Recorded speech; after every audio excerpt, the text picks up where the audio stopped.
بسم اللہ الرحمن الرحیم۔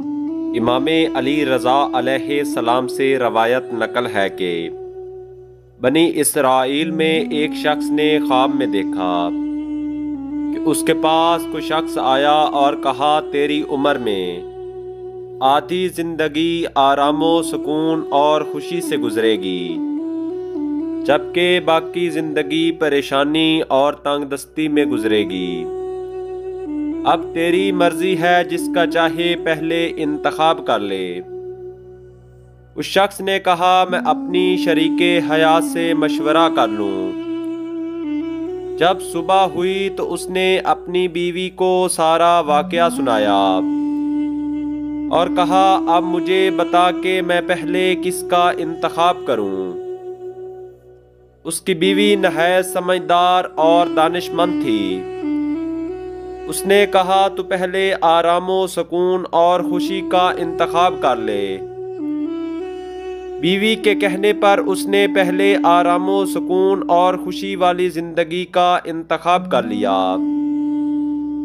جب اس نے یہ کام کیا تو اس کی زندگی میں نعمتیں آنا شروع ہو گئیں۔ جب بھی اسے کوئی نعمت ملتی تو اس کی بیوی کہتی دیکھو تمہارا فلاں رشتہ دار ضرورت مند ہے، اس کی جا کر مدد کرو۔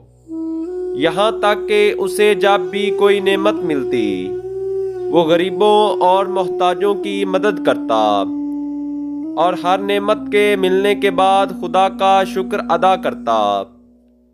اسی طرح اس کی آدھی زندگی آرام اور خوشیوں میں گزر گئی۔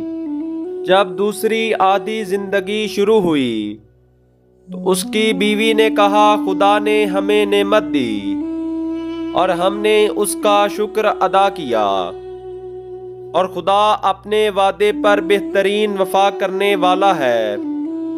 یہی شکر نعمت اس کی دوسری آدھی زندگی کو بھی آرام و سکون سے گزارنے کا سبب بنا اور اس کی باقی زندگی بھی خوشیوں میں گزر گئی۔ اللہم صلی علی محمد و آل محمد وعجل فرجہم۔ خدایا رحمتیں نازل فرما محمد صلی اللہ علیہ وآلہ وسلم پر اور آپ کی پاک آل پر۔ اس طرح کی مزید حقیقی اور سچی ویڈیوز دیکھنے کے لیے چینل کو سبسکرائب کریں اور بیل آئیکن پریس کریں تاکہ آپ کو ہر نئی آنے والی ویڈیو مل سکے۔